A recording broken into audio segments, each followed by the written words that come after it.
Get it to work. Yeah, good evening. Oh, jeez. I'll go back a little bit. Good evening, ladies and gentlemen. Welcome to the Community Board meeting. Welcome, Mr. Mayor, staff, and the board members and the general public. Right. Do we have any apologies? No apologies. Public participation. We have the president of the Foxton Community Centre. Yep. Yep. Yeah, there's one. And Lance Peterson. Lance Peterson, part of that group delegation. And Mr. Brett Russell from the Foxton Beach Progressive Association. Yeah, and the other one I told you about was from the tourism development. Yes. Yep. All right. Late items. There's one late item. That's a late report, options regarding future use of the part of the council-owned Dutch Oven Cafe building at Te Awaho Riverside Cultural Park. Yep. All right, and that's going to be presented by Mr. Shane Hester. Right. Declaration of interest. I will declare an interest. What? We didn't mention a public participation from Saviour River Trust. No, because they're on the order paper. Oh, okay, sorry. Yep, that's Yeah. correct. Yeah. I would have thought so. But, yeah, because otherwise you might turn them down and we got them here. Jeez.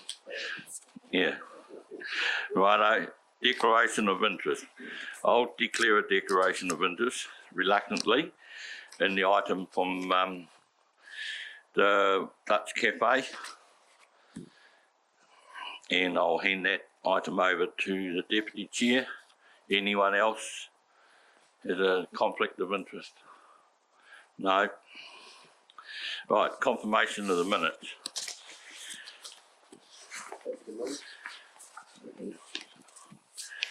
All right, all those in favour say aye.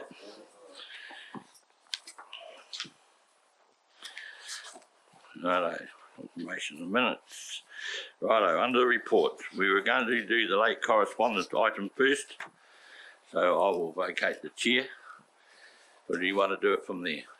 No. Or you can have the top.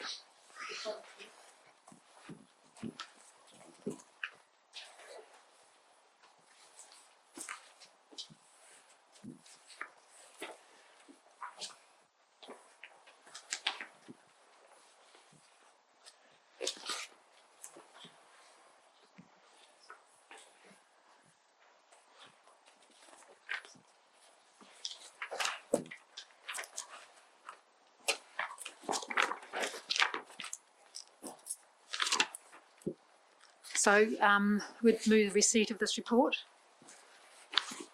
Mr. Allen, Mr. Gerling, and right, so where do we go?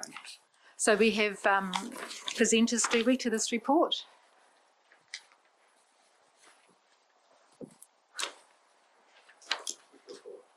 Oh, sorry. This is the late item for the agenda. Yeah, there's some spare copies of the late item. Options regarding the future use of part of council-owned Dutch Oven Cafe building at Te Awaho Riverside Cultural Park.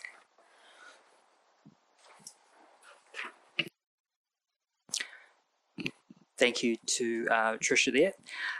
So Sean Hester's my name from the Parks and Property team at Horowhenua District Council. So we've been asked to put a paper together to the board regarding options for the future use of part of that Dutch Oven Cafe building in Te Awaho Riverside Cultural Park. So although our team officers have not received formal applications or formal proposals from about the use of that space, there are it is known that there are two initiatives that could happen as far as the future use of that building.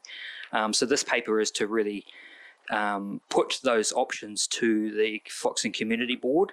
One being the Foxton Windmill Trust, who are very active over in that park anyway, with a number of initiatives about extending their existing Dutch Oven Cafe there into that space, which is just behind where the tram is stored at the moment. The other proposal, or the other idea or interest that's been declared, is about the Foxton Tourism or Tourist Development Association, who have an aspiration about the tram operation being revived in some form. The tram is currently stored in that space, and given that that both of the requests are quite different for the use of that area, we, as officers, we felt that there was merit in bringing this to the Foxton Community Board for their view on the preferred use. So we're going through that process where we'll seek the board's view, and then afterwards we will take that to council for resolution. Thank you. Is there anyone who is, any questions for Mr. Hester?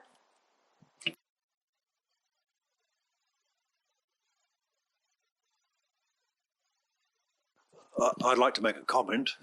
About 4 years ago, I was actually chairman of the Foxton Horse-drawn tram when it was operating, and we used that place, and that has been the home of the tram since way before the Dutch Oven was there. It was a restaurant there, even before there was a restaurant, the one before the Dutch Oven. If the tram is going to be rejuvenated, because we did a lot of negotiation with the council regarding the health and safety and the route and the decking for sliding of the horses and stuff like that. Did a lot of work from there, and if it's possible to restore that horse-drawn tram as an iconic aspect of Foxton, that is the ideal place to keep the tram.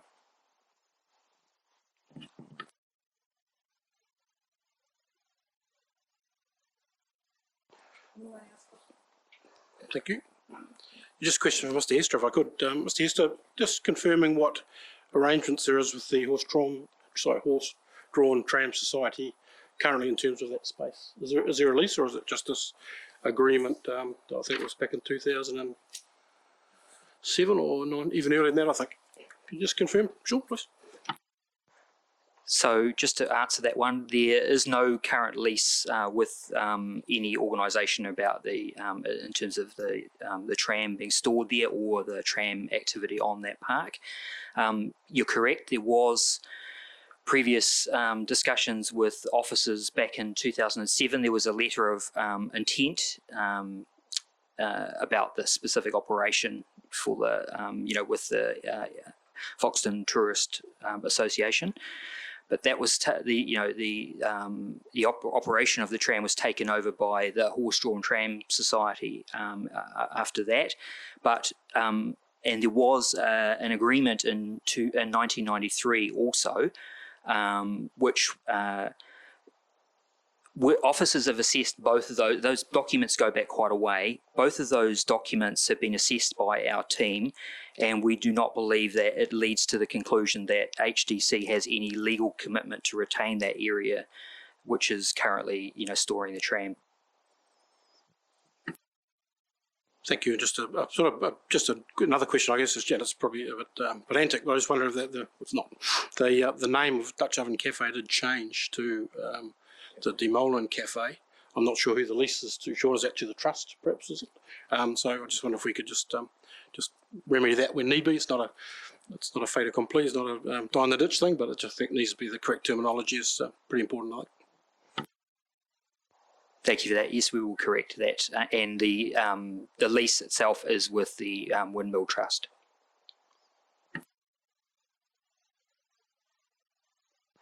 Now, the two options are listed down as there were two clear proposals to be considered for the future use of the space. Option 1 is to enter into a variation to the existing lease with the Foxton Windmill Trust to incorporate the extension of the cafe restaurant into the space currently being used by the tram. Or option 2 is to confirm the tram storage as per current scenario.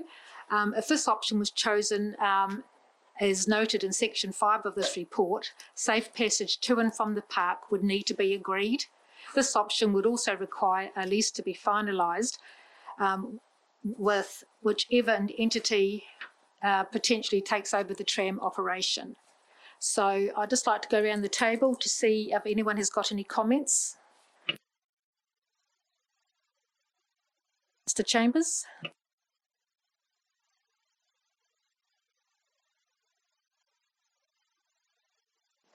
Councillor Allen? Thank you.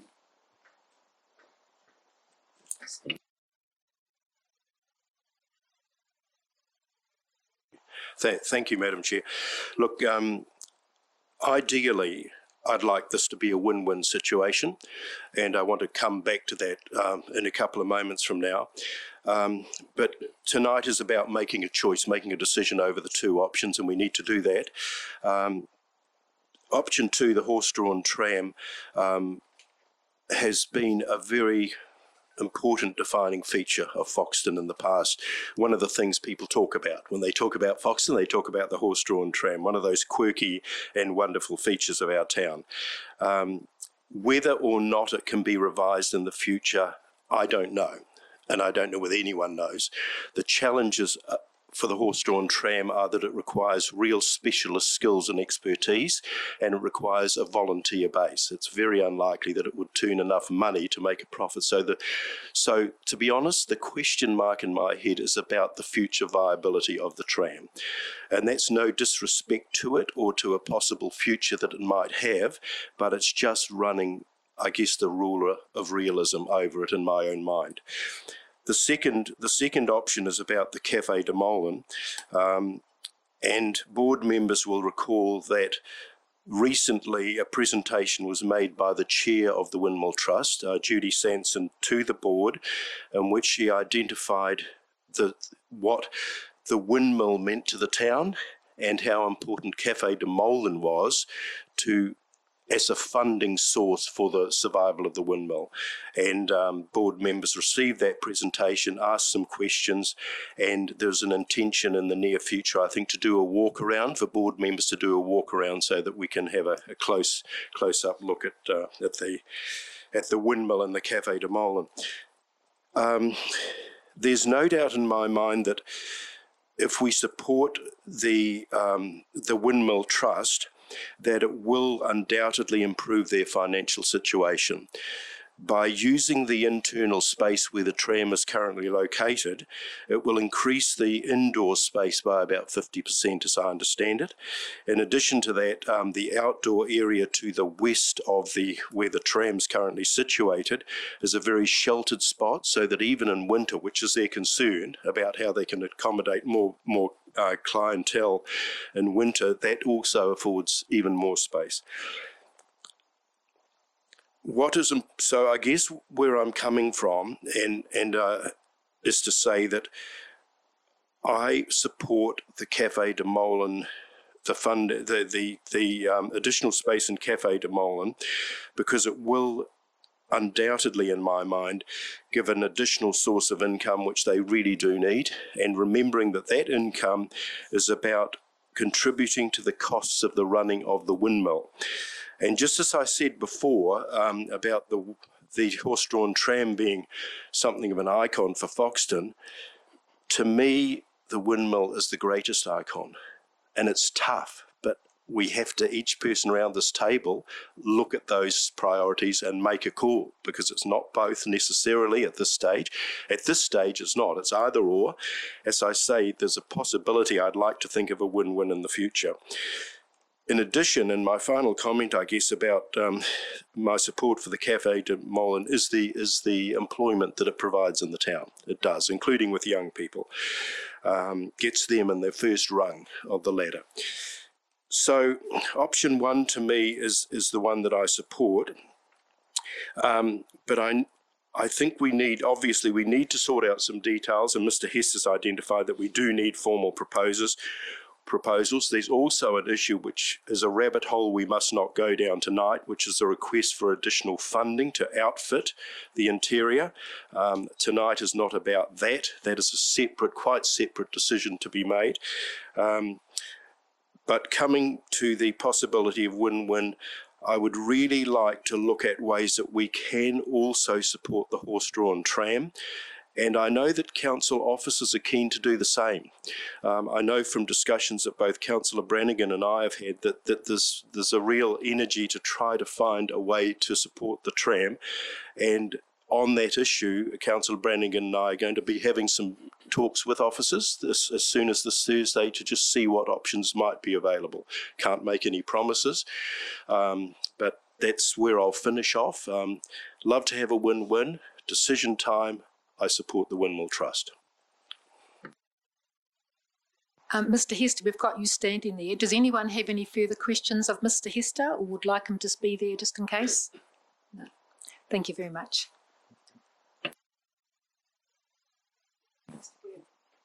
Thank you. I listened to Councillor Allen very clearly, and I understand his thinking very much so about the viability of the De Molen Cafe and the fact it supplies employment for people. The horse-drawn tram, as a previous chair, I know runs purely on volunteers, and it's a very difficult aspect to get volunteers to do all the work that's necessary. Looking after the horses, we lost the horse after I left. One of the horses died, and there were no one else willing to take on the training of the horse. The guy who was the main driver and the leading light for the tram has now got another occupation which keeps him very busy, and so to get staff to run that tram is going to be a very difficult situation. I would like to see it run again, but I'm not quite sure how it can be done, because we've got to get horses, you've got to get grazing for horses because that's gone now, and there's just lots of aspects concerned with makes it difficult. Love to see it there, but I don't know how it's going to be done. Could I ask you a question, Mr. Girling? What do you perceive should be done with the tram? My other thought about the tram, and it's only my personal thought, is that if the horse-drawn tram cannot be run, then the tram should be actually used as an icon and displayed for public display, because it should come out and be open to the public to see and to look at the tram, because it is an old tram, and it's still part of the icon. The tram's still here. Although they can't do horse-drawn trips, the tram would still be here. Thank you. Yes, after just listening to other people, we have got two unique icons in our community, and it would be a shame to lose either. Now, the most important one in my eyes is the windmill. It creates employment, it stands tall, and it has a lot of feasibility for the community itself. The horse-drawn tram still has its needs in the community too, and like John just says, if we could utilise that tram to benefit those visitors in our surrounding community, we're going to have a win-win. We have to. We just got to think smarter and put them together instead of separating them. Thank you. Mr. Brannigan? Yep, thank you. Listen, I agree with the comments of everyone's made. We all did sit through a meeting with the Windmill Trust recently. We're aware of those challenges, and we're very aware of their need to expand for reasons Councillor Allen outlined. We're also aware of the cultural aspect of the horse-drawn tram and what it's brought to the community for many, many years, and it's just a shame to see the challenges that faces. But I think there's absolute commitment to ensure that the tram stays on the radar, that it remains in the community, and the FCDA are doing a great job around that, and it's stored in the hope that it can come back and once again be part of the Foxton experience, because that's growing and it's becoming a major part of the Horowhenua and particularly the Foxton community. But that comes back to the Windmill Trust. The tram's sitting there taking up space that, and no guarantee again, and no one can give us any guarantee, and that's clear that will not become viable again, despite the hope that it does. So my view, again, Councillor Allen outlined it, there is a win-win opportunity here. The commitment is there to ensure there's a win-win opportunity, but we must give that cafe, the Windmill Trust, an opportunity to expand, use that space, because if they drop away from that this riverside cultural park that leaves a great big hole in many ways. We need to be extremely mindful of that. So I will totally support the Windmill Trust application and continue to commit to work with FTDA and officers to find a solution for the tram, and anything else we can do to see if that can come back and be part of the Foxton experience. So that's where I'll be going. Thank you. Thank you. I too agree that both are extremely big tourist icons for Foxton. Horse-drawn tram has not operated for several years, as you all know. Reviving it sometime in the future is very vague. At the moment, the Windmill Trust needs the extra space. It needs the cafe to help do the finance the upkeep of the windmill. It's too small as it is, it's too noisy as it is, as a current user of it. When you're inside, it needs to be bigger. So I too support option 1 and letting the cafe expand out. But I think I agree with Councillor Allen, it needs to be a win-win for the tram. We cannot let it disappear from Foxton. It needs to be an icon in Foxton. We need to put our heads together to see what we can do with it. And so it's there. If whatever happens in the future, and we can get some more horses and more grazing, but the actual thing, I think Mr. Girling pointed out, needs to be on display somewhere.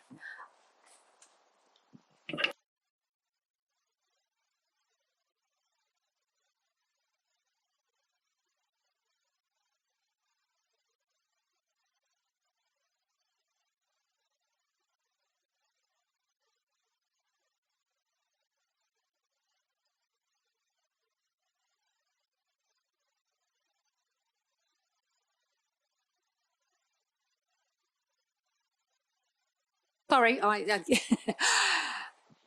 when I called before, was there anyone else speaking? So certainly come up and speak.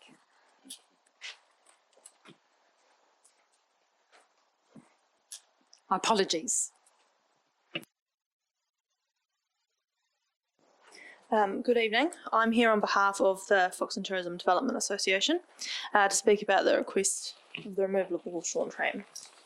I've listened to what you've all said, and I have provided a letter that we in fact sent to the Demolin Trust, which I think has all been circulated. It's on a Proudly Foxton letterhead, or potentially you may have had the copy without it. It says Demolin Trust at the very top of it. So we retained the tram back from the Tram Society when they ceased on September 1st, 2021. And since we've been working through the processes basically of getting all those assets back under FTDA's umbrella. So as a committee, we were approached by the Dutch, asking if we would temporarily remove the tram to provide for more seating for guests, to which we responded with our letter, saying we were very happy to remove the tram from April 1st, 2022 to the 1st of October, 2022, to which we received, thanks, letter received, no more communication. I've also provided a copy of that letter that was mentioned before from Max Tregoning. That's on the table as well, which, states that the FTA can rely on this letter as security for access to the various areas until further agreements are agreed between the parties. In fact, 2 FTDA committee members last year on December the 8th met with council officers to discuss the tram and how we are in communication at the moment with a man who is keen to start running it again, and he provides his own horses and everything, but due to COVID traffic light settings, he unfortunately couldn't, but we're planning to get that up and running before spring flood this year, so October, which is obviously why we said we'd be keen to put it back in its purpose-built facility in October this year. We're very happy to enter in further discussions, but the FTDA feel as though we actually haven't been consulted on any of it. We got the tram back and then we were told, oh yeah, by the way, can you move it? So yeah, we're happy to source somewhere else for it to go. We're even at the point where we're keen for the health and safety of it to not even load it from inside the cultural park, have it housed there, pulled out of there, and then we will load it somewhere else and then return it there at the end of it. Yeah, but we're very happy to come to a solution that will keep both our parties happy and the community of Foxton happy, since they funded a lot of it. And I think you mentioned when it was. It was December the 9th, 1989 it opened. Yeah. Any questions? Thank you very much for your report. Do you see how once it's set up there as a cafe in that garage, it's going to be too hard to actually then bring it back to park that tram in there? And where I'm going with there is if there was another shed somewhere, another building that could be housed in, would you be happy with that? My further questioning is who will be removing it and who will be paying for the storage of it, provided on where it is also for transportation back into the main street for when it is set up again and running? That's our further question. Mr. Girling.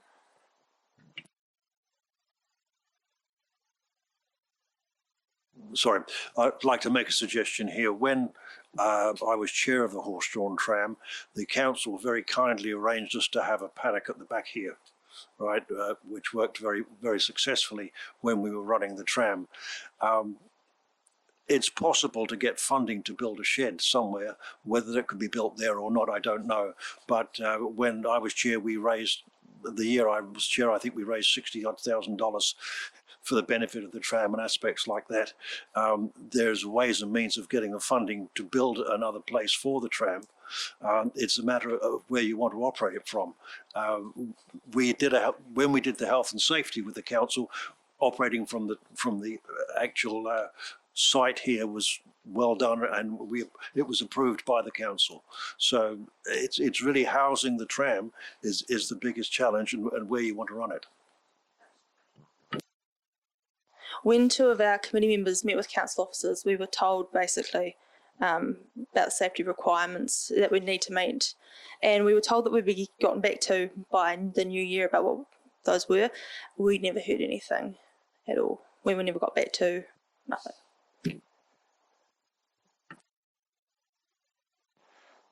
Sorry. I still have on record the health and safety agreement, which was actually signed off with the council. But since it's with since it's come back to FTDA, surely they'd have to enter in a new kind of agreement with health and safety. Yeah. Councillor Brannigan. You really just kind of make a suggestion. There is obviously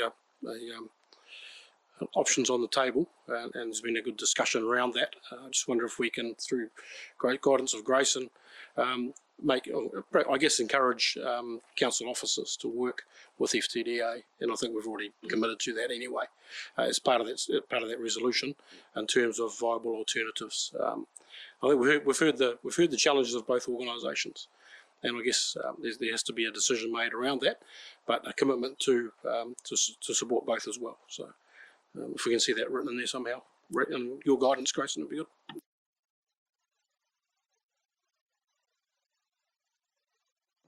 Motion that has been put forward here is that the Community Board notes the importance of both the Demolin Cafe and the horse-drawn tram, that the Community Board notes a preference for option 1, that the Community Board requests Council directs officers to work with the Windmill Trust and Foxton Tourist Association to find an alternative storage for displays as a display site for the tram. Could I just suggest that we omit the word display at this stage? We need to keep all options open, and I suspect the FTDA would prefer that it be actively used here. But apart from that, I think, Mr. Gates, for the wording.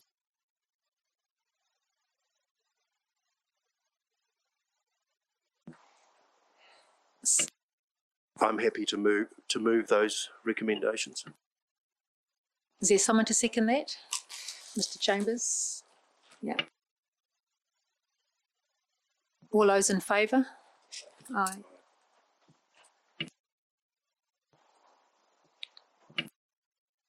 Carried.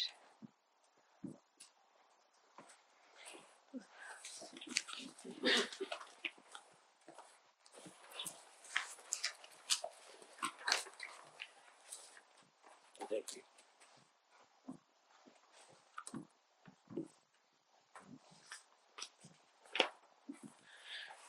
Right. Thank you, Mrs. Metcalf. Righto, back to the reports.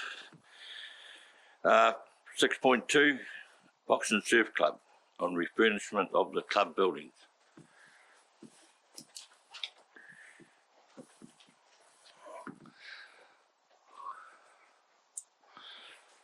Are we going to be on screen?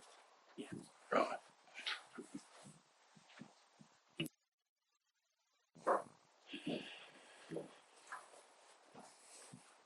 Right, thank you, Mr. Chair and fellow directors. Thank you for this opportunity to talk on behalf of the Foxton Surf Lifesaving Club, and also welcome and evening, Mr. Mayor. My name's Adam Radich, and with me tonight is Daniel Cudby, who's our chairman of Foxton Surf and Lifesaving Club. And we'd like to come and talk through our refurbishment process, which has greatly been a success. So if you can just flick slides there, Grayson. Foxton Surf Lifesaving Club upgrade had been included in the Horowhenua District Council long-term plan for a number of years, with an earthquake strength rating of 16%, which obviously made it relatively unsafe. We're under the standard. The 2020 budget presented a huge opportunity for Surf Lifesaving New Zealand. $9 million in perpetuity was released. It's the first time in history where Surf Lifesaving New Zealand had been government funded. So that was a massive opportunity for surf lifesaving and for our club. 2.75 million of that was earmarked for capital funding projects. So that came out, there was opportunities for application, and fortunately for us, Mr. Clapperton, previous CE, strongly supported the opportunity for us to apply. And between Horowhenua District Council officers and Foxton Surf and Lifesaving Club, we drafted what appeared to be an extremely robust application. 27 individual applications were received from various clubs, which were stress tested to meet the ability and the criteria which was set out in this, which was largely around shovel readiness. It was largely around ability to give effect to a project and do it quickly. It was time of COVID, it was 2020, it was just around, building economic development within the community. Foxton Surf Lifesaving Club, as a result of that, received $870,000 for their efforts, which was later increased to counter some of the contingencies. $870,000 from central government to build our clubhouse really was quite monumental for our club. Flick through the slides, please, Grayson. Now, this gave us the opportunity to earthquake strengthening our club to build our NBS rating up to 100%. It also brought further opportunities, not only for our club, but for the community itself. It brought excitement to our members. It brought a community of contractors together. It gave us multiple media opportunities, and it allowed us as a club to just become a factory of good news stories, to pump good news stories out into the community and receive positive feedback, which we did, and we did it very effectively. Next slide there, please, Grayson. Now, Foxton Community Board kindly gave us both written and financial support for this project, which we greatly commend you for. We received robust support from HDC, and namely also the CEO of Horowhenua District Council and councillors, which very much appreciated. And we work cohesively with these guys to strengthen the future of our club. What we had the ability to do was we locked in a 50-year lease term which set up the succession for our kids moving forward. So it's not only about us at this time, it's also about us, our kids, and locking in that long-term 50-year lease, which was 30 years with 2 10-year rights of renewal. That was really monumental for our club, and that gave us some payback for our contribution to what was a council building, or what is a council building, I should say. Next slide, please, mate. The project went through a tender process, and the timeline for this was extremely tight. A big part of a weighted average analysis was shovel readiness and, as I said before, ability to execute very quickly.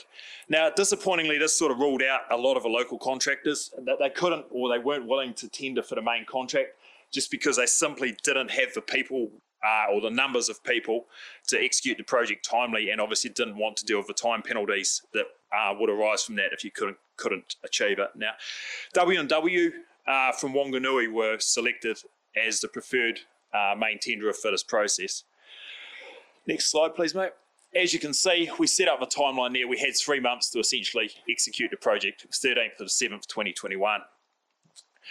Next slide. Now, like any good, here's some photos. Just roll another slide, matey.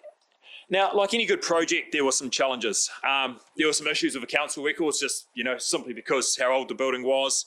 There was presence of asbestos, which is expected in most of these old buildings, but the quantum of asbestos wasn't appreciated until we sort of pulled it apart. There was some corrosion to deal with around roof structure, leaks.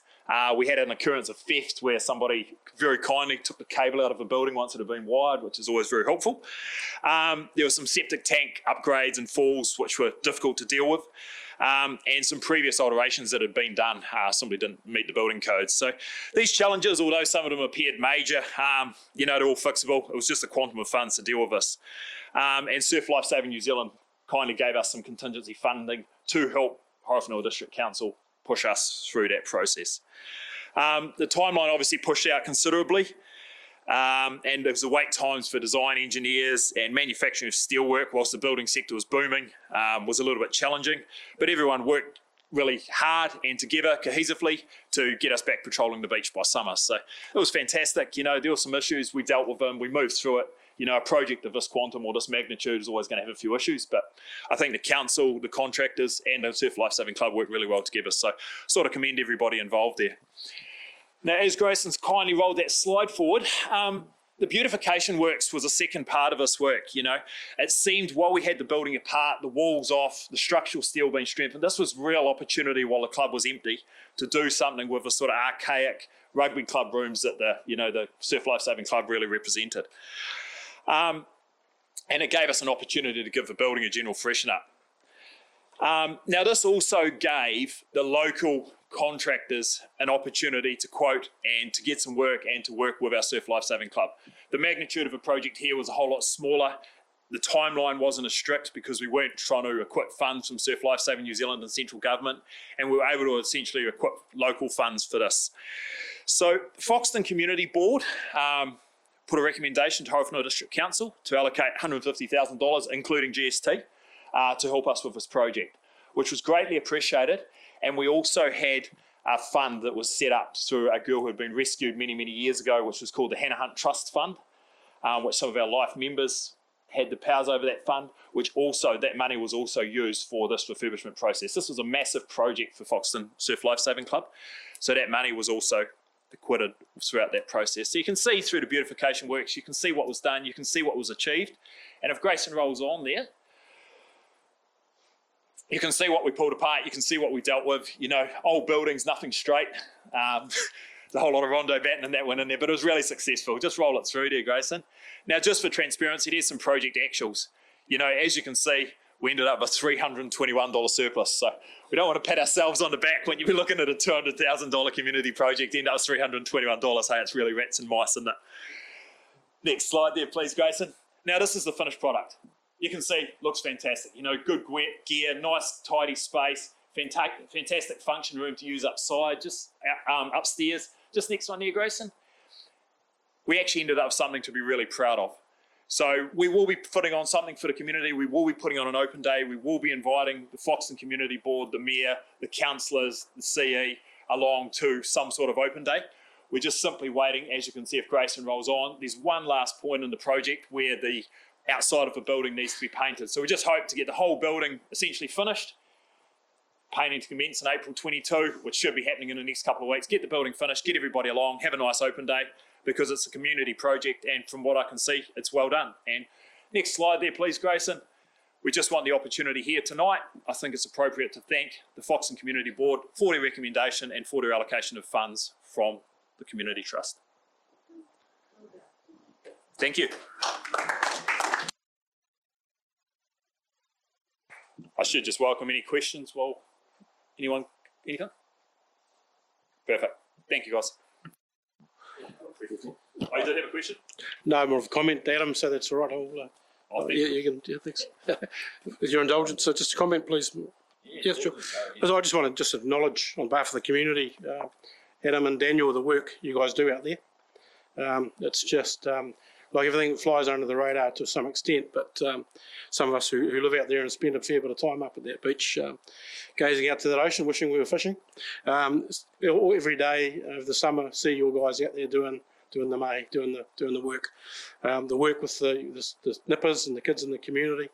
It's just fantastic. So it's just need to acknowledge that, and board members might not be aware, but the Surf Lifesaving Club even indulge in a bit of road policing during the summer. They work with our council officers, set up the safe zone between the two ramps every day that the beach is being lifeguarded, and that makes a huge difference to the safety of the people that go out there and spend their time vehicle free in that part of the beach, which is really appreciated. So just important to acknowledge the work you all do, pass on our congratulations, and we should be thanking you rather than the other way around. So thank you. Well said.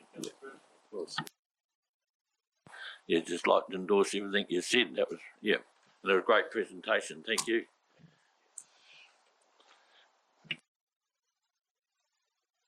Okay. Update 6.3, Save the River Trust. Mr. Happy, for your presentation, my friend.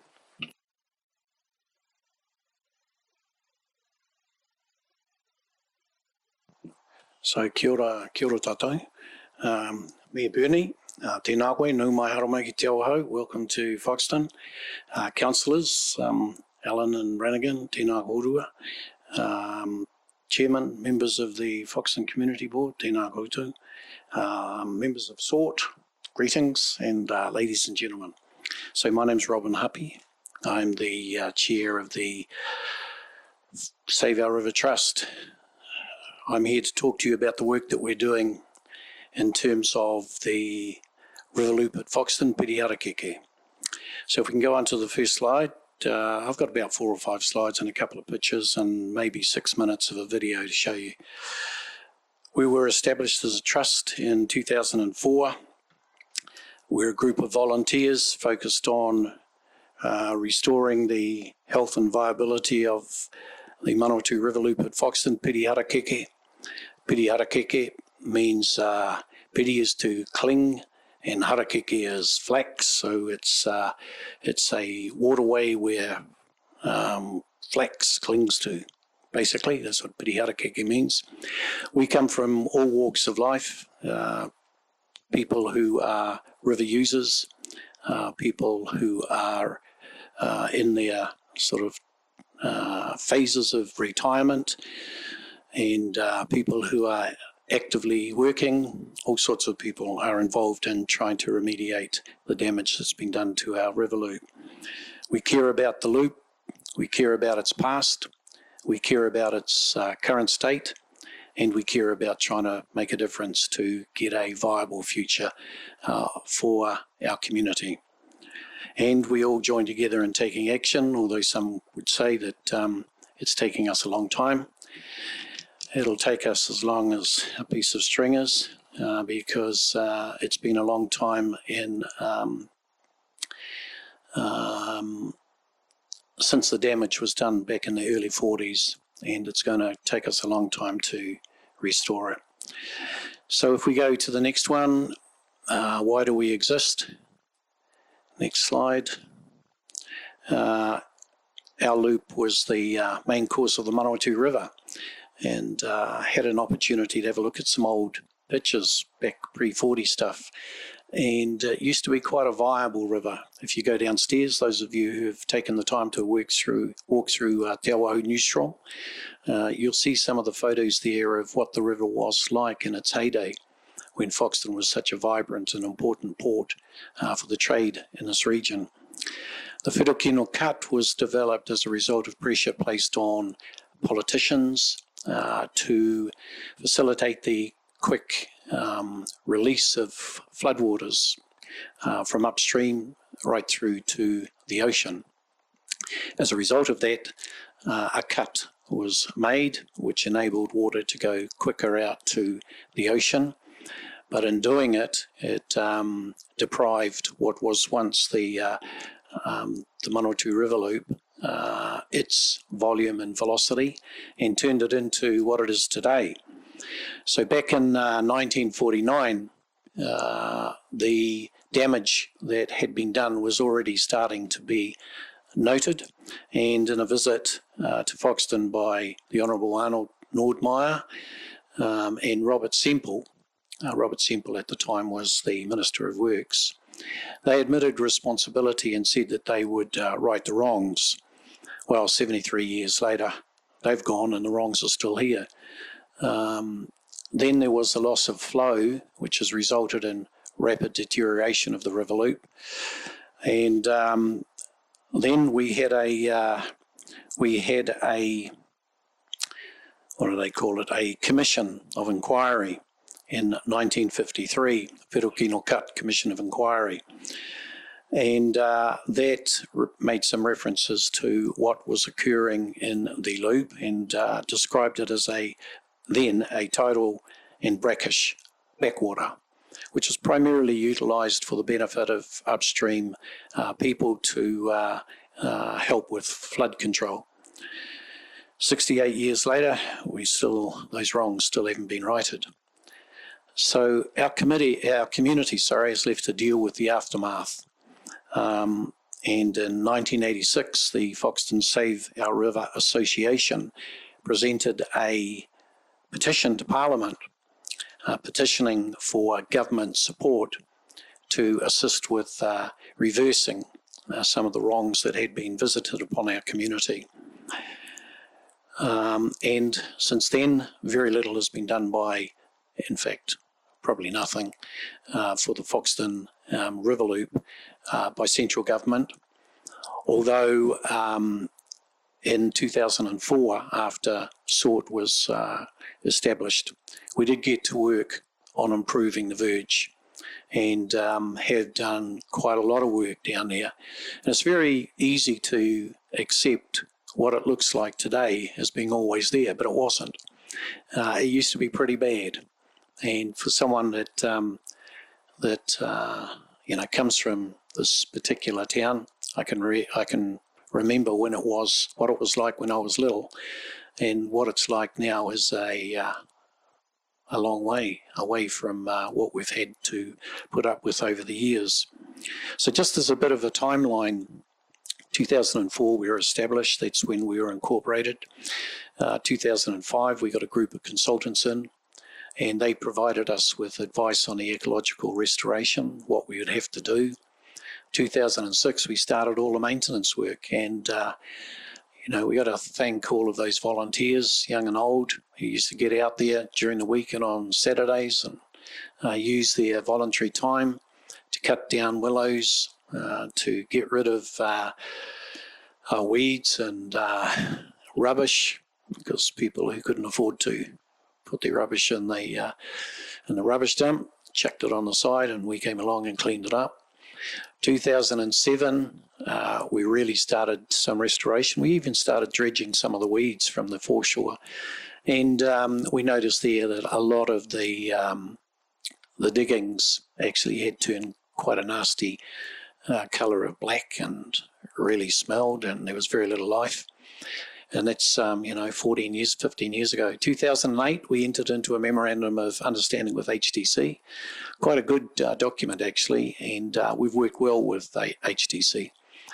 2009, we had a business and implementation plan developed just to get an understanding of what's before us. 2010, we looked again at continuing with clearing and developed the wetland. Next year, we went into the walkway. We developed the Piriharakeku walkway, cleaning and planting. And we developed the walkway to give people an opportunity to go up onto the stop bank and just to have a look down at the degradation that's occurred. And it's not a very nice sight, but, we're sort of resilient people, and we are persevering. 2014-16, we established, as a result of a submission to Horizons Regional Council, what we'll call a joint working group. I think it was that. And it involved the likes of Horizons, Foxton Community Board, Horowhenua District Council, iwi, Save Our River Trust, all focused on trying to do the best that we can for our river and for the restoration of it. 2016, we were successful in getting a consent from Horizons, 32-year consent to remediate the verge and to do what we thought was needed. And that was quite a good move for us, actually, because 5 years later, and I'll get to it very shortly, it came in, it was very helpful, came in handy for us. 2018, 19 and 20, we were instrumental, together with HTC, in getting our Provincial Growth Fund application approved, 3.86 million under the shovel-ready grants, and that required some good work from Horowhenua District Council and some good work from individuals within SORT who had networks and contacts and were able to leverage those for the benefit of our community. 2020, we were granted 3.86 million from Minister Jones as part of the redevelopment of the council reserve, and that is what you see down there now. The intention is to move along up to the rubbish dump, although it's got a better name now.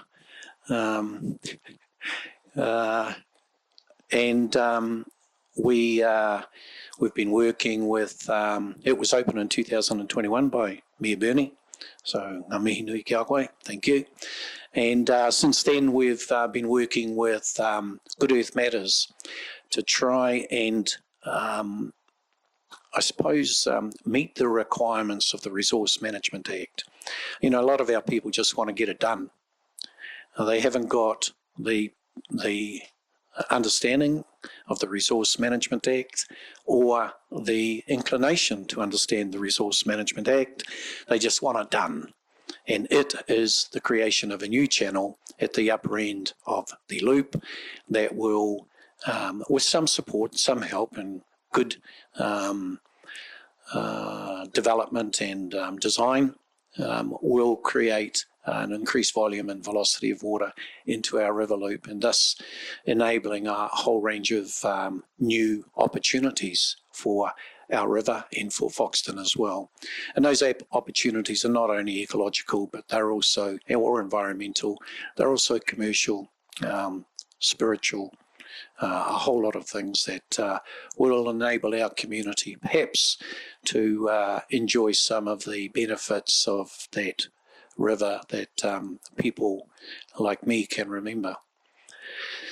Although looking around here, there's not too many people like me who can remember that far back. Oh, maybe you can, David.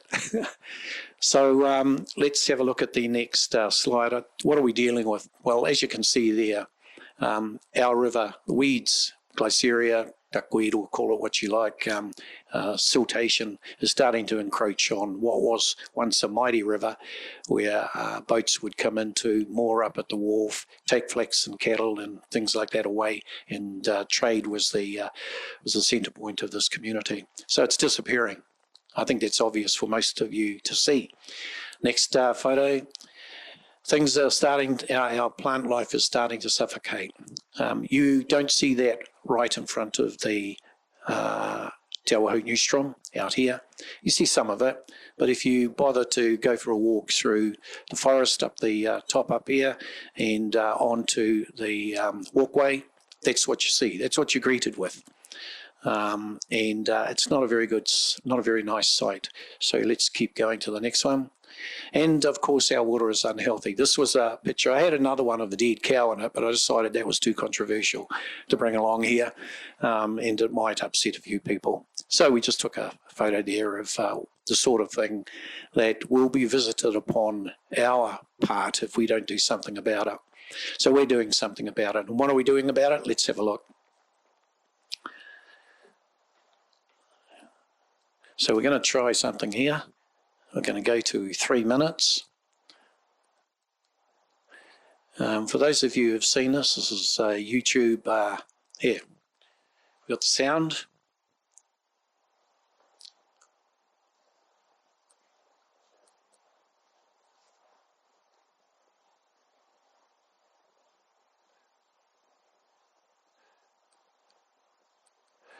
Probably not, but as Grayson is trying to work out the sound, that was just a picture of what it was before.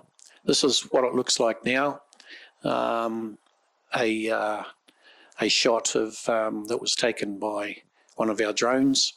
As you go up around the forest by the refuse station, that's what you start seeing. Now, if you can imagine the river, the width of the river went from the trees right across to just that. There's a little sort of a bank over there. It was quite an extensive river, and the further around you go, the less it becomes.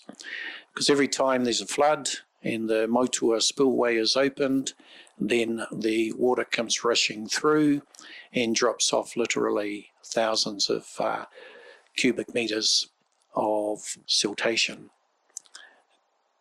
Over the other side there, you can see the bottom of the loop, and you can see the wastewater station out there on Matakarapa Island. But the intention that we have is to take at the end extremities, take that directly across into the river and create an opportunity for increased water to come through, and we'll probably have to do some type of engineering design that brings water in. So that's the bottom end of the river loop there. You can see it coming in at the bottom end, and if we keep going, you can see what's left of the top end of the river loop. And in fact, the top end is no more than a drain. In fact, I walked across it, and in fact, no, I jumped across it. And so it doesn't give you any volume or velocity coming in. So that's the problem that we're dealing with. We've got no volume, no velocity coming in at the top end, and our intention is to reconnect that to the river. We've been told that there it is.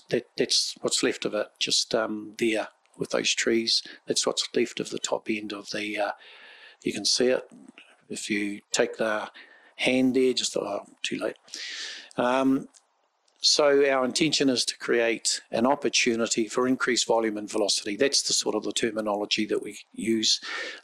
We have got Good Earth Matters, who are Resource Management Act experts in Palmerston North working with us. We've got a guy by the name of Laddie Kuta, who is a environmental engineer, a chartered water engineer, and he's a partner in E2 Environmental Limited working with us to help identify what the best options are for us to return some semblance of the majesty of the Manawatu River back to Foxton. That Alistair Cole was talking there about what our intentions are, which are basically what I've just explained to you. Reconnect our loop back into the Manawatu River at the top end, which is currently choked up with weeds and nothing comes through. There's a lot more of a story to tell you, but I think you get the picture. And what do we want? So if we end this video, and if you're interested in it, just go onto the Facebook page for Foxton Save Our River Trust, and you can view it. So obviously, what we would like from our community board is active support from you as our community board, and we do have that because sitting around the table here, the 6 people who are involved, 5 of you are members of sort. And Trevor, we're still waiting for you to come along, but I know that you just leave it up to me, Trevor. So and that's exercising good judgment. So you can actively support our SORT organisation, which, as I said, is a group of volunteers. We are going for a next tranche of funding soon. And that will be once we've got a firm idea about consenting, engineering and build. We have got funding. We're just waiting for that to be absolutely confirmed. I think it's an email away, I hope. And we need your leadership, and together with ours, in encouraging our community to participate. We've got good participation. Our Sunday meetings, usually 20, 30 people turn up every Sunday. We've got far, far more than that as members. As I say, you pay a $5 fee and you become a member for life. It's like being baptised into the Catholic Church. So, and David and I know all about that. We want your support for a sustainable future. We believe in our river loop. We believe in it, as do most of our community. A lot of people don't have the either the inclination to get involved because they're quite happy to leave it up to the people that do, and there are some real good people who are involved. So what we really want is, we think it's time for us to go to our community. We did that a few years ago. We've got about, 80 or so people there, and we updated them on what we were proposing to do well before we did the funding application for the Shovel Ready project, and managed to do with HTC the work that's been done on the reserve down there. But we're ready to move now, I think, into a more intensive phase of our project. We're focusing on opening the loop up. I think that we probably want to see, as an ancillary benefit, the next phase in the verge here, from where we stopped up to the refuse station. We'd like to see that, and we're probably going to need some funding from central government to do that. In fact, we'll be looking at funding from central government for the lot. So this is where we're at, Mr. Chairman, and that proverb there, whaia titi kauhurangi ki te tuhu koe me maunga teitei, which means pursue those things that are of importance. And if you must falter, then let it only be to a very tall mountain, something much taller than Seaview Gardens. Kia ora mai tātou. I'm happy to answer any questions.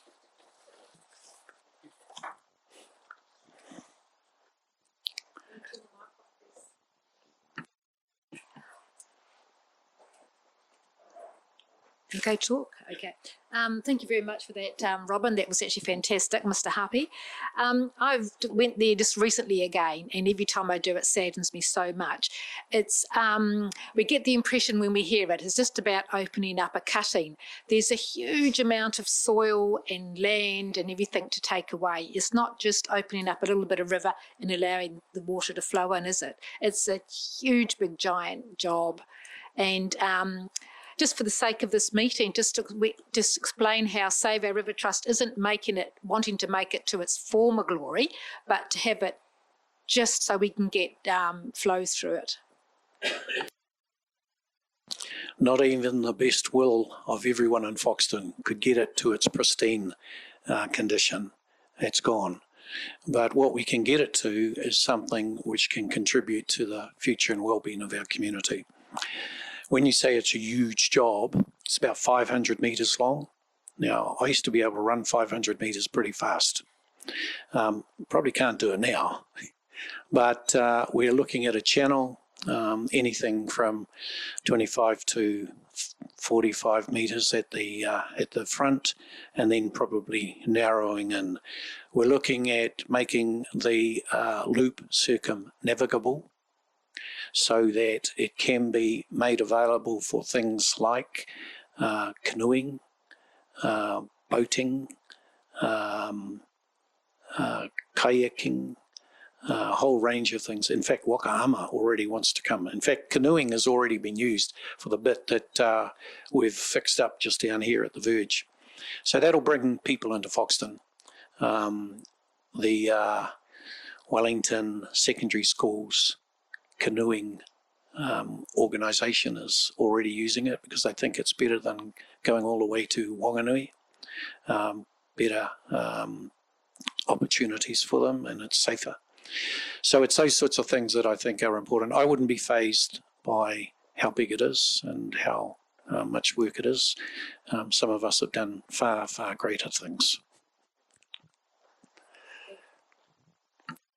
Thank you, Mr. Happy. Yeah, you were right. I suppose, yes, I will put my hand up. I might be nearly the oldest one here, but I used to fish off the wharf at Foxton in the 50s. That was a great pastime. Play the wag from school, yeah, and go fishing. But the river certainly has changed. Yeah, don't you take notes, please? Yeah, it is a shame. I mean, I went down there, even when you'd done the cleaning up, sitting on that wharf as a kid, we used to throw our lines in. Well, you couldn't even reach the water. That's how much weed is built up in it. And you're talking about up the top of the loop. Yes, I can remember rowing across there with old Delph Aladoni going whitebaiting and fishing up there. So you had to row across. Now, like you said, you only have to jump across it now. And that was the main river. It's hard to imagine the deterioration, well, what has happened. So, yes, certainly, you, where we go from here, you want to go to the public, you got the board support to go with you. And yes, if you're going to have a public, we got the council building, we got the board behind you. And yes, if you want to sell it to the public, well, you've sold it to the public, but if you want to rejuvenate the public is what we're really looking to do, we're 100% behind you. Any other questions? Yeah, thanks, Mr. Happy, for your presentation. Some time ago, obviously, we had quite a bit of momentum with the regional council when Ramon Strong was in the seat, and they had some good initiatives were being talked about from that quarter. So, and since Raymond's moved on, have we continued dialogue with Horizons, or has it gone a bit quiet there? No, we never allow Horizons to go quiet. Foxton Futures Group is still operating. In fact, we've got our next meeting on the 28th of April.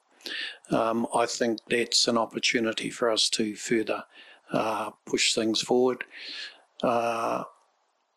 Horizons, ultimately, actually, Horizons are the face of the crown, and they need to stump up with some support. It has been difficult getting support from Horizons, but Sam and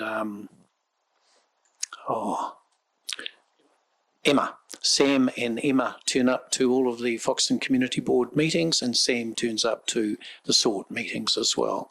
So we do have good links into Horizons Regional Council, and of course you and Councillor Allen turn up to meetings, and Mr. Girling, Trish turn up to SORT meetings, and David gets the papers every month.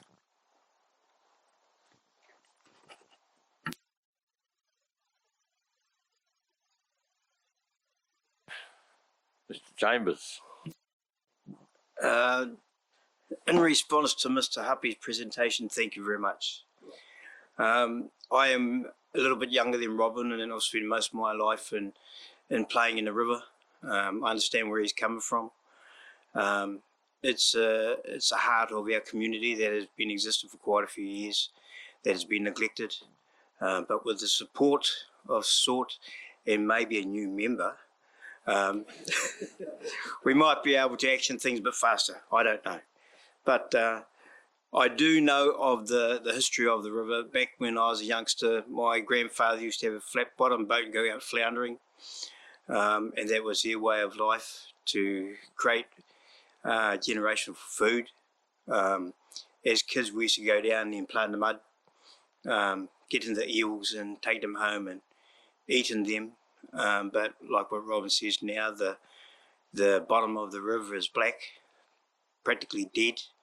It has been neglected for quite a few years. And to see the progress that has happened just recently, that's a blessing to us all, everyone that's here, not only at this meeting, but in the whole community, because we all reap the rewards of hard-working community people that never put their hand up for any recognition. Yeah. That's a blessing on its own. But I tai toku you, Robin, for the hard work you've done, and let us press forward.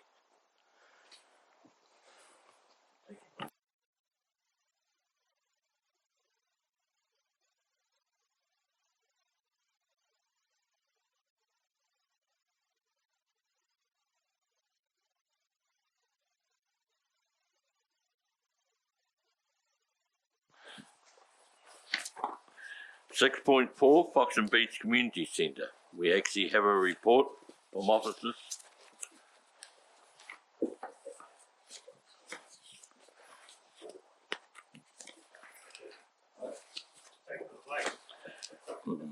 Right. Mr. Peterson, the floor is yours, sir. I don't think I need to turn that on. I get accused of talking.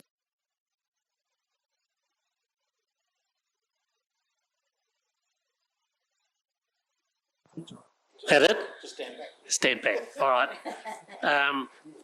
I got shoveled into this. I've been on the community board at the Foxton Beach Community Centre for coming up 7 or 8 years now. And since I have been there, our patients or people that we look after here at Foxton Beach, Himatangi Beach, to go to Levin, Palmerston North for medical, or it doesn't matter what it is, whether it's eyesight, but we call it for health and well-being. As you get to some of their ages like David, and you're not allowed to drive, then we look after those people to take to town. Now, what we would like to do, the Foxton Beach Community Centre requests the use of the parcel of fenced-off land adjacent to the centre at 108 Seabury Avenue, Foxton Beach, and immediately behind the recycling centre. The centre would use the land to build a 3-bay garage to house the centre's shuttle vans. The centre would also like to apply to the Foxton Beach Freeholding Fund for 50% of the building cost to build the 3-bay garage. The remaining 50% would be covered by offers of volunteer workers by builders and contractors with our local community and required funding from the centre. At the moment, we have 2 vans that we can house there, but we have no room for anything that is gifted to our centre, where we on-sell to make money to keep the cost of running our vans down. At the moment, we are still only charging $25 for turn trip to Palmerston North, $8 from Foxton Beach to come into Foxton and return home again, and $15 to go to Levin and back again. Now, we do get patients that go to Wellington, Lower Hutt Hospital, Masterton, because they can't cope with them in Palmerston. And we've had to put extra vans on. We've had to put extra vans on to be able to cope with these people. Now, last year, we transported 1,156 patients from Foxton Beach and surrounding districts like Himatangi Beach, and we pick up people at Rangiotu, Bainesi and all that sort of thing to take into the hospital and bring back home again. And we would like to build this garage to house our 3rd van, because our 3rd van at the moment is housed at one of our desk staff's sheds. We did have 4 vans there for a while, but we have put the 4th van on the market and we're coping with the 3. Just the other day, we had too many, and I shouldn't tell you this, but since my bash up, I am not able to drive the shuttle because of my delayed concussion. But I used my own car to pick up a lady from in town here to go down to Heidi. She still gave us the money and the donation to take it. Well, she gave us more than it costs and said that's a donation because they appreciate the service that we do from the community centre. And I was supposed to meet with Sean Hester. The first meeting, we were to meet with him down at the centre, the president and myself, at 9:30. At 10:30, no sign. Rang up, made another appointment. Same time, 9:30, 10:30, still didn't turn up. The third appointment we made with him, and he did have the decency to phone us and say, sorry, I can't come. I've got to take my partner for a COVID check. And it was only 2 days after that that we saw the signs come out that you had to have all the data on here and in that to be able to go into the council buildings. And this is one of the reasons that they have hooked into Lance. This was originally organised by Roger Cook and David, who has moved from here. His good lady friend has made him go to Auckland. And now it's back on Lance. And I'm getting stirred up because I haven't been doing anything and that. But since my bash up, I've had to take it easy and that and just watch what I'm doing. So I'd like to thank you for listening to me, and I hope that the council will look at it and give us agreement for this piece of land next door to the community centre at Foxton Beach.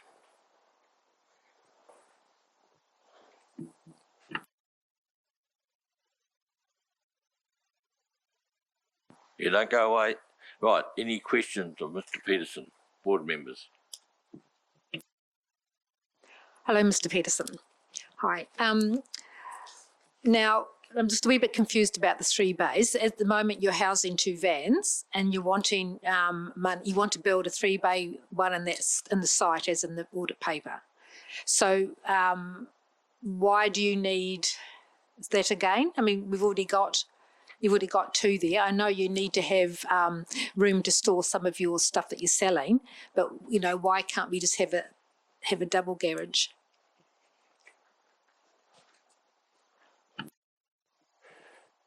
Well, this is something that Councillor David Roach has come up with.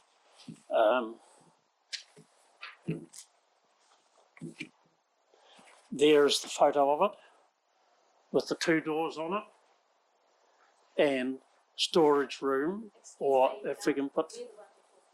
Oh, I'm sorry about that. But there's a storage room because we do have... now, the local Lions Club over Easter, they're going to operate their garage sale from our community centre because the Easter Fair is not on here, and they are still helping to raise funds for our community centre to keep the value or the charges down of what we charge to take people away for their treatment.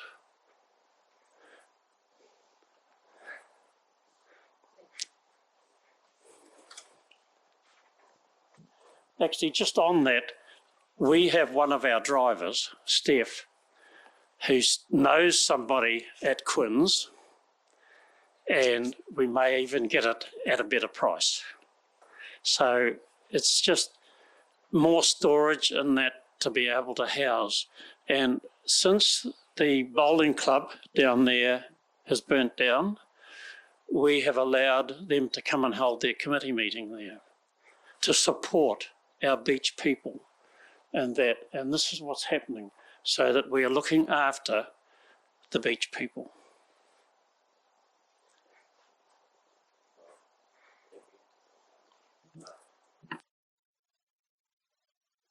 Right, any other questions of Mr. Peterson? Don't go away, Lance. Whoa, come back. Any other questions from board members? Mr. Gerling.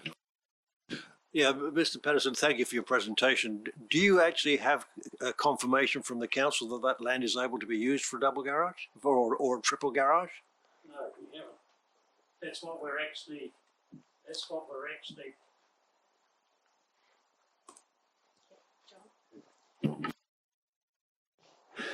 No, that's what we're actually talking here about.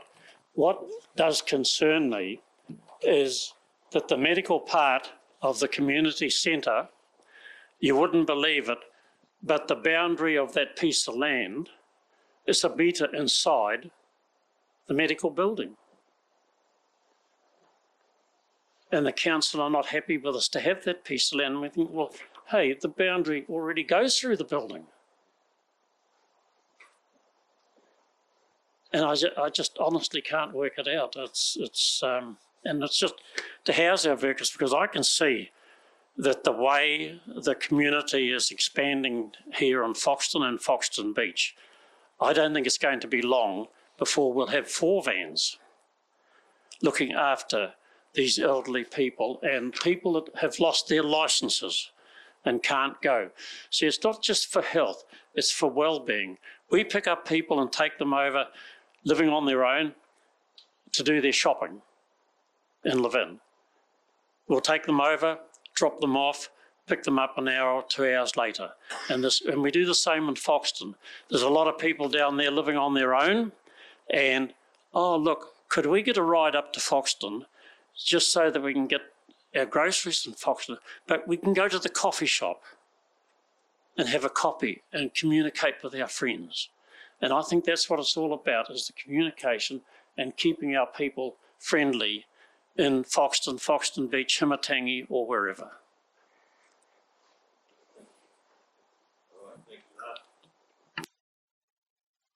Thank you for that submission. Yeah. As Mr. Peterson said, I have been working with him closely. We've had to, I haven't declared an interest because there's no financial gain in it for me, so it's just community service and part of the job. They approached, when we talked about it, the idea and the question came up, why 2-bay car shed? It's just future-proofing it. It's really what they're looking at doing. So that is where the size and the request came about, which is part of my input into it. I obtained, you'll see the quotation on the page, it's got my name up the top because I approached Quinn for a good deal for the community centre. So, so I'll just give you an overview where I sat. I do not have declare any interest because there is no financial gain. I've made the same commitment as other contractors in town that I will help if this goes ahead. So, and that's not getting paid either, so that's just so there's nothing in that. I appreciate the work you do. You're doing a great job down the beach. I actually appreciate your dedication because your gallantry at someone trying to steal one of your vans in the hospital car park, it just shows you how much you cherish those vans and you want to keep them and look after them. So I personally don't have any problem supporting this. I think the land is there, it is behind. I know the officers' report, council the officers have said it's part of the disposal. I'd like to point out that Darwick Street land that is in the freehold account. It is not council land, it's freehold land. And I would support both those recommendations. Both of those, no, there's no recommendation at this stage, but I will be supporting it. So it's open for discussion for board members. Thank you, Mr. Yeah, thanks, Mr. Chair. The recommendation doesn't really provide a way forward that I can see, but I think realistically the garage can't happen until the land's resolved. So whether we want to put a further recommendation in there, and I'm not sure what that would say yet, but I just want to, I guess, have the discussion. The land we know there is it's deferred commercial land. It's designated for a commercial development at some point, but the part of it, and it's a big block of land as we all know. The part of it's required for the community centre for the important work they do. In my opinion, my view, would make no impediment to the sale of that land otherwise. So I think we need to make my view, the board needs to make a strong recommendation to council officers to investigate whether retitling of that particular block and granting a licence to occupy to the community board for a certain amount of time. And I'd like to see us do a resolution around that in some form, and I'd be interested to know what the rest of the board members need. We know that the work the community, you've touched on what the community centre do is vital in our community. It provides transport options that those people otherwise wouldn't have, and you see 1,156 trips per year this last year. for patient transfers to hospital for appointments right around the community. Without it, those people would, it's a lifeline for those people. And we've acknowledged that work before, and we've supported the community centre. But I think we need to make a strong view, strong volley to council to really look at this, look at the options. It's not going to impediment any further development of that site. It's a very small parcel of land that's already got a fence around it. So it can't be too hard to retitle it, in my view, and again, a licence to occupy to the community board, to the community centre. And I think I'd like to see other views of the community board members around that. Thank you for that. Mrs. Metcalf. I've just got a little question to anyone here from council that might know. Who owns the land underneath the existing building for the community centre? I could answer that. Council. That's correct. Yeah, it's all council land. Okay. A little declaration of interest. When I say a little, I actually do the annual accounts and the annual report for this organisation. Yes, I do that. I don't have any gain, from it any other way. I think that I support fully the work they do. I understand the work they do because I do their accounts. I think they're marvellous. And since the council own the land underneath the building, whatever the lease is for that should marry up with the lease for this land as well to put the garage on. It shouldn't be, well, if one's a licence to occupy, the other one should be too, but it should be married up so they're exactly the same, so they don't get tipped off the land, 5 minutes down the track. And as we can see by the picture, there's already part of the buildings in that land anyway. I agree with what Mr. Brannigan says, that we should actually recommend strongly to the council that they give them, that the community board give them this land from the freeholding fund.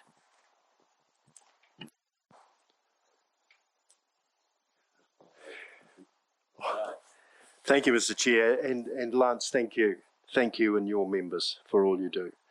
I'd like to move, Mr. Chair, that we recommend to Council that sufficient land be provided to the Foxton Beach Community Centre for the erection of a 3-bay garage.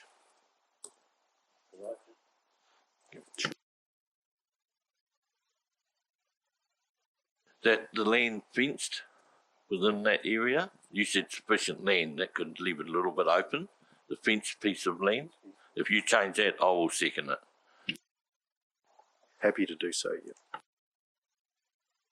We have a seconder. Anyone want to speak to the motion? Thank you, Mr. Chair. I would strongly support that motion. I think they do a particularly good job. Foxton and Foxton Beach need that service and they need the facility.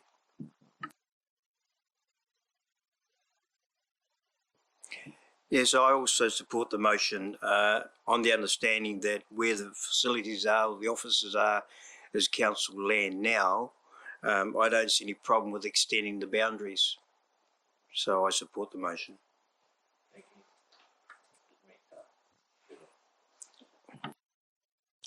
I support the motion. I also just want to add that not to be confused with step 2, which is paying for the building of the garage. That's entirely a different matter. That will be brought in with its own, set of accounts. Yeah, thank you. Right. You all spoken. All those in favour say aye. Aye. Right. Now, the second part of the motion is funding. We couldn't do the second part until we approved the first part. I think that's how I spoke with Mr. Grayson, and that's what we decided. Yep, right. So you've heard the decision, the reasons why. Do we support the money from the freehold account, the 50% of their cost, towards the building of the garage? Look, I think we need to sit on that because we don't have any documentation yet. So I'm not opposed necessarily in principle to the idea, but as the report notes, there's no documentation around that amount. And I think really to do a robust job, we need to have that supporting documentation. I'm of the same opinion as Mr. Allen, that there's no documentation to allocate forward movement. on the erection of the building, so we need to get that finalised first.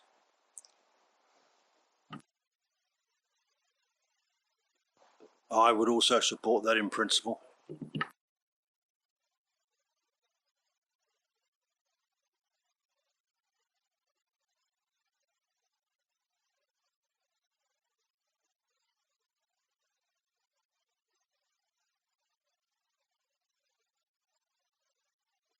I get sick of this thing.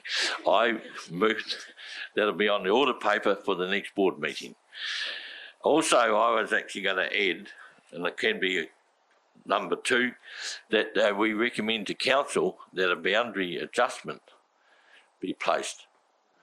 And that brings that fence block into the, so that in the future, if that land on Darwick Street is sold, the boundary does not go through the middle of their building.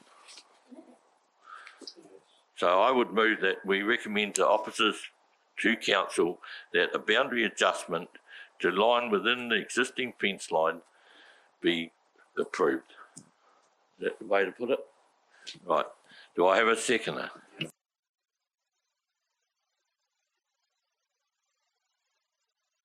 Other than that, I support the motion.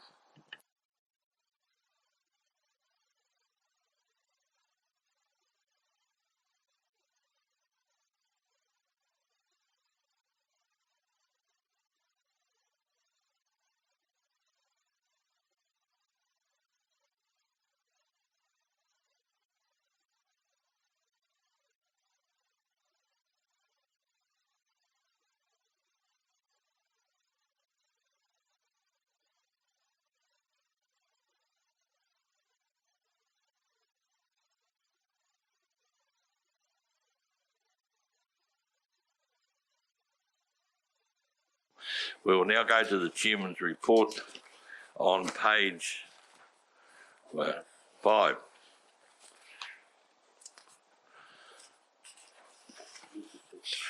All right, Mr. Allen, second it. Mr. Brannigan, all those in favour say aye.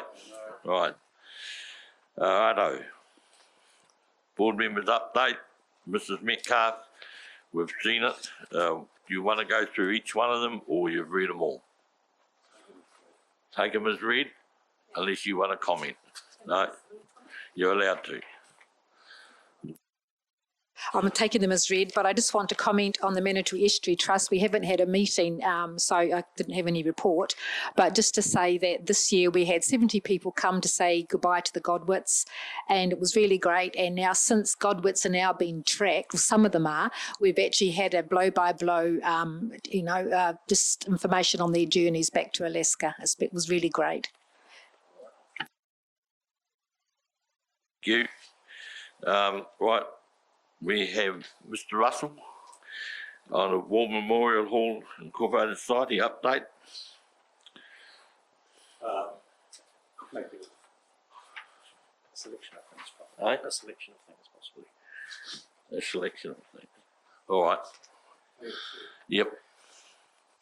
Thank you. Just please take that as read. That's from Nola Fox too.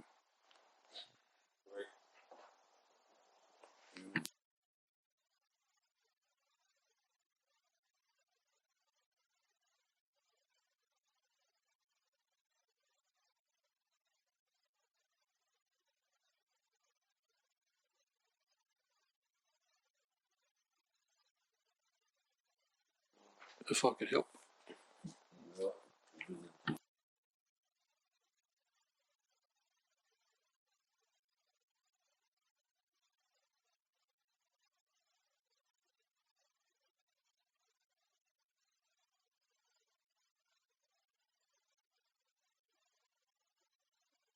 We have a letter from the War Memorial Hall Society asking for a recommendation to extend the time frame.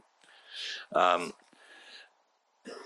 I've just been talking to our advisor, and the board thanks their support for asking to continue to support, to have an extension of time for the business case to be pushed out to the 30th of June. I would like to move that we support this and our recommendation to council, because this letter has also gone to council. So do I have a seconder to support the letter? Mrs. Metcalf, is there? Just to confirm that we have an approach from the Society for the extension. Both Councillor Allen and I are waiting for a meeting with the CE to discuss that, and then we'll come back to the whole society people on that.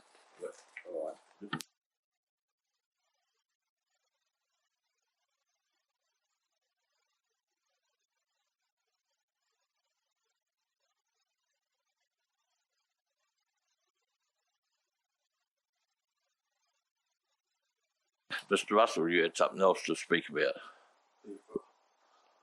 Well, that's it. The Foxton Beach Progressive Association's presentation. 5-6 items or so I'd like to cover off, if I may. Mr. Chairman, just tēnā koutou katoa. Protecting our precious estuary at Foxton Beach. The Manawatu River Estuary, which borders Foxton Beach, is an internationally recognised Ramsar Convention site. The estuarine wetland is host to one of the most diverse ranges of birds to be seen at any one place in New Zealand, with a total of 95 species being identified at the estuary. It should go without saying that this treasured ecological wetland is of significant importance to all of us, and as such demands our protection. Unfortunately, motorbike enthusiasts are threatening this wetland and the peaceful coastal vibe by speeding up and down the beach, riding across our precious dunes and damaging plants for their own fun and pleasure. And we've seen an increase in the volume of incidents and complaints over the last few months. It seems to be getting worse, and HDC, along with police, Foxton Beach Community, iwi and other concerned organisations are planning a hui to work through to formalise an approach to stamp out this behaviour. The Foxton Beach Progressive Association is concerned that not to reinvent the wheel, because substantive work was done back in 2009 in the form of the Foxton Beach Coastal Reserves Management Plan. This was under Mayor Brendan Duffy's time, and it serves as a great starting point so that we don't duplicate resources. And I would recommend that this be used when Sean gets his hui organised, so we can progress this to a good conclusion, hopefully. And it's, you know, he's acknowledged it himself, this is Sean Hester, that it's disappointing that people think it's okay to ride along up and down the dunes and end up tearing out dune grasses, etc. So we're looking forward to getting that put right with the hui and moving forward. The next topic I'd like to cover off briefly is the status of Three Waters. Councillors voted mid-February to join the group known as Councillors for Democracy. The group is opposed to current proposals and are seeking a revision of the entire concept.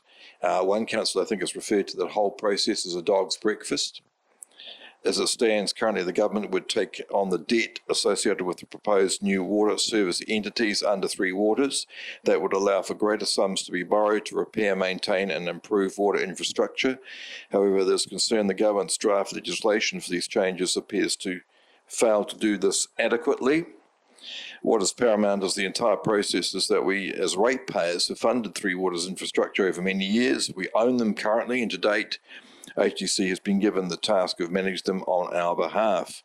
It would behove all stakeholders if the government and HDC and others could consult properly with the people who foot the bills for this infrastructure over the longer term and ask what we want in this regard.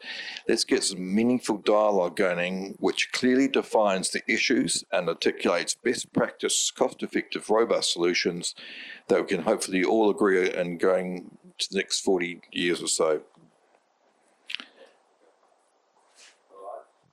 Foxton Beach stormwater consent. Throughout Hawhawhenua, stormwater, Te Pahuna Waiu, I hope that pronunciation's okay, is collected from roads and is diverted into natural water courses piped drain systems. The provision of stormwater disposal helps prevent the occurrence of flooding in urban areas during rainfall events by draining water from the roads and private property and conveying it to larger water courses. In June 2020, on behalf of HDC, Good Earth Matters lodged a resource consent application for Foxton Beach stormwater consent to Horizons Regional Council in the form of 2 documents. First, a recommended investigation program at 17 pages worth, and secondly, 470 pages regarding the actual consent application itself. The intention is to formalise ongoing discharge. Actually, I shouldn't probably use the word formalise, I should use the word legitimise. Thank you. The discharge of stormwater from Foxton Beach to a number of discharge locations, most of which are to the Manawatu estuary and 1 catchment to ground soakage. The application is currently on Section 37 time extension. This application happened back in June 2020, so it's a ongoing journey. And so 2 years has gone by, and at the moment it's on a Section 37 time extension hold while HDC undertakes investigations into zinc levels in the Linklater catchment. Once this investigation is complete, Horizons will then undertake the technical review of the application, including Section 92 further information requests. What we're saying to people is if there's any concerns that they have directly to liaise with Horizons in the first instance, because they're undertaking the review. And if there's very real concerns at local significance, then to raise them with me, and we will review them and get them warranted, communicate them to appropriate people for consultation and resolution. Some of the exciting projects are underway currently, and I think that's going to be touched on at this forthcoming council meeting, is the recent local project, the tennis court upgrade at Holborn Reserve. That's underway, and to turn that into a multi-use court. In addition, I think HDC is taking the opportunity to carry out general work track maintenance on the connection path between Seabury Avenue and Holborn Pavilion, and work is focused on clearing the path edges, raising the existing footpath, etc. Further improvements in the coming months include the installation of sheltered seating, barbecues, tables, flying fox, and I think that work's been budgeted via the Foxton Beach Reserves Investment Plan and HDC's long-term plan. Good news, it's not coming out of the freehold account. It is.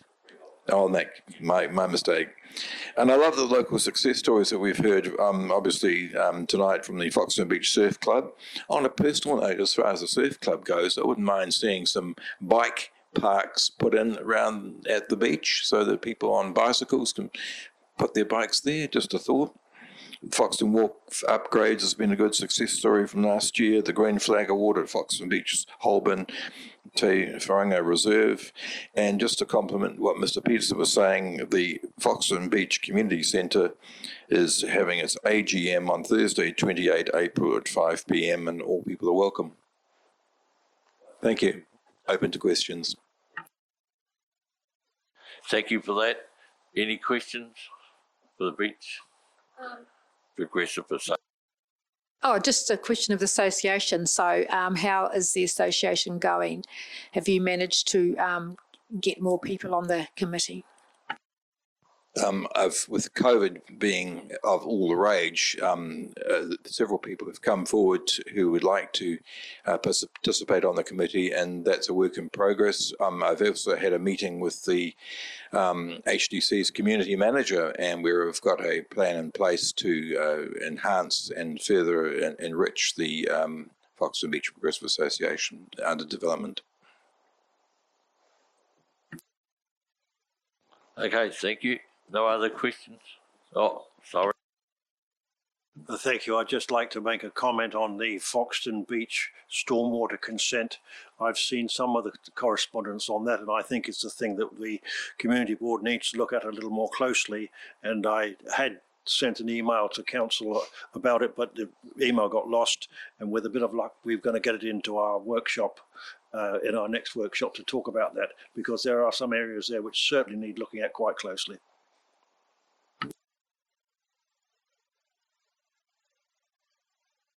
Yeah, thank you, Mr. Gurney. All right, thank you. Right.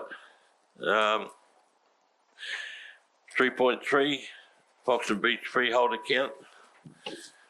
It's there for information. Is there any questions relating to it?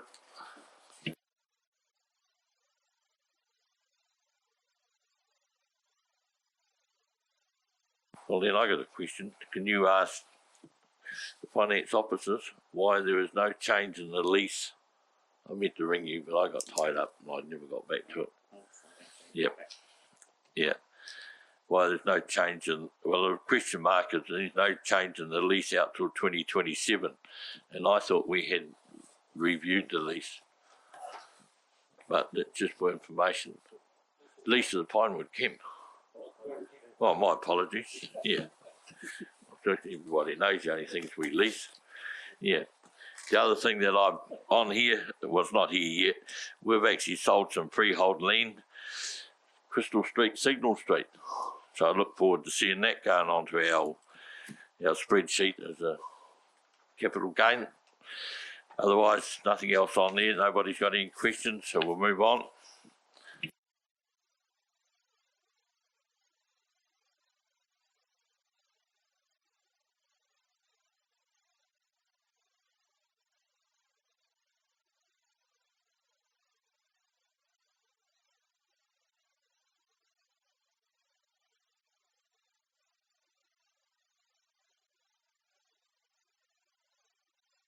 Get this thing going. We do have a report from the Foxton Community Camera Trust for information, and Mr. Ted Milton did say to me that he wanted us to come along and speak to it. I did say to him it's self-explanatory. It's just a tidy up document at the end of the thing. There was a small net refund of $139, so they came in on budget, which is excellent. And so I said not to worry about coming out tonight. I can, as I said, it was for information, and I'm happy with that.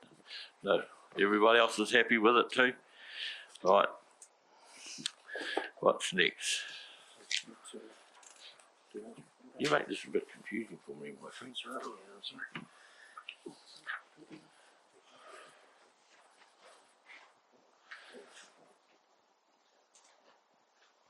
No, we've been through all those. Yep, we've done all that. Yeah, no, that's all right. Yes, you can keep an eye on me, eh? Righto. Go to it now. Last page is the monitoring report. On page 19, monitoring report, move it be received. Do I have a seconder? Mrs. Metcalf, all those in favour say aye. Right. Page 20.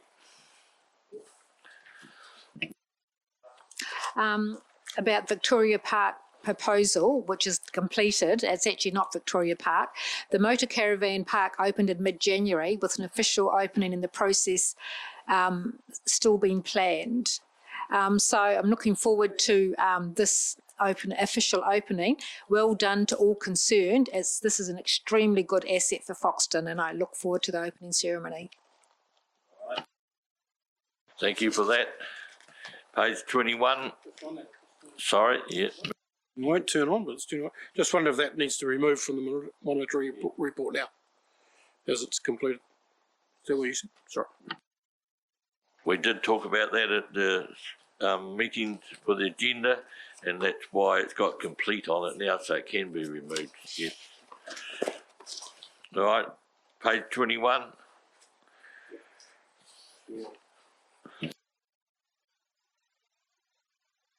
So it's item 17/39.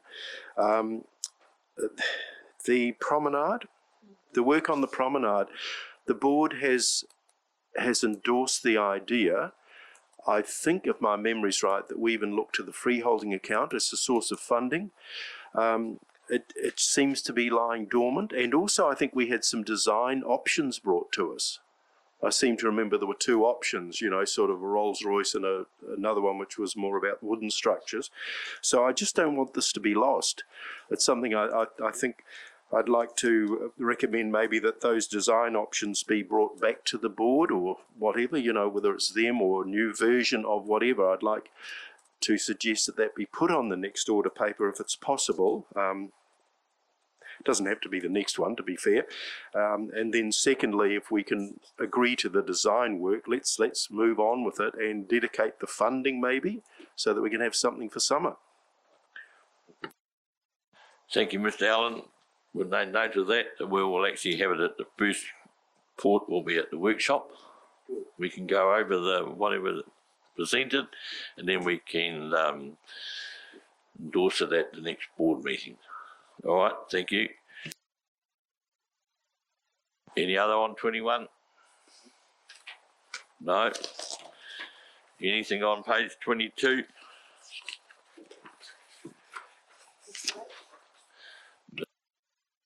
I didn't actually ask the council earlier, so I don't expect any answers, but that the Foxton Each Drainage Scheme project, you know, could we request an update on that maybe for next time? I didn't ask for it for this meeting, I'm sorry. Because I hear through the grapevine that there's been a few hold-ups and we may lose the funding of the $6 million. I do have an update for you. Yeah. If I can. Yeah, do you the can. microphone. You take that because we didn't talk about it. Yeah. So we reached out to Horizons and we've got this note back. It says, due to increasing construction and material costs along with some land purchases outside Horizons, some decisions have to be made regarding the way forward for Te Awahu Foxton Flood Mitigation Project. We're currently putting together an item with some options around future work on the project that will go to the Horizons Council on the 27th of April. At this stage, construction on the Cook Street culvert upgrade is going ahead. The Coley Street culvert upgrade has already been completed. We'll send through an update on the project after council has made a decision. So I'll bring that update to the next workshop or circulate it as soon as it comes through. All right. Thank you for that.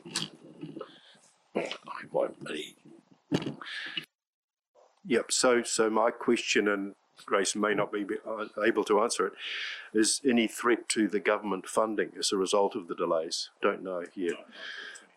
Okay, yeah, because that's what's in my mind. Yeah, absolutely.